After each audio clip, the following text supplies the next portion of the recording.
विधान परिषदेच्या 7 जागांसाठी शिवसेना आग्रही, तडजोड न करण्याची शिवसेनेची भूमिका. सूत्रांची माहिती. आधीच्या 5 आणि आता नव्या 2 जागांचा प्रस्ताव ठेवल्याचीही माहिती. राज्यातल्या 9,86,00,000 मतदारांची पडताळणी करणार, घरोघरी जाऊन मतदारांची तपासणी करणार. मुख्य निवडणूक अधिकारी चोकलिंगम यांची माहिती. नवी मुंबई महानगरपालिकेने घेतला 10% पाणीकपातीचा निर्णय. पाणी पुरवठा करणाऱ्या मोरबे धरणामध्ये केवळ 19% उपयुक्त पाणीसाठा शिल्लक.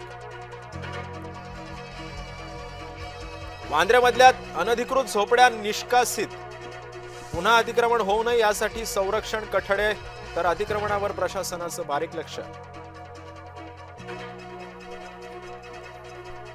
टीसीएस धर्मांतर प्रकरणी पहिल्या गुन्ह्यामध्ये दोषारोपपत्र दाखल. नाशिक रोड न्यायालयामध्ये 1,500 पानांचं दोषारोपपत्र दाखल.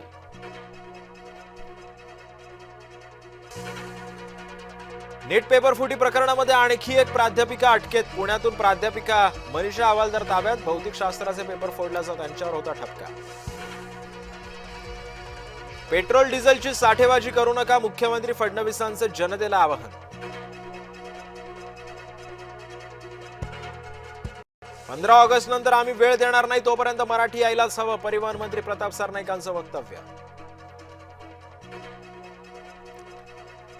कथित घोटाळा प्रकरणी कॅथ लॅबसाठी 345 कोटी 31 लाखांच्या घोटाळ्याचा आरोप. तानाजी सावंत मनसेच्या निशाण्यात.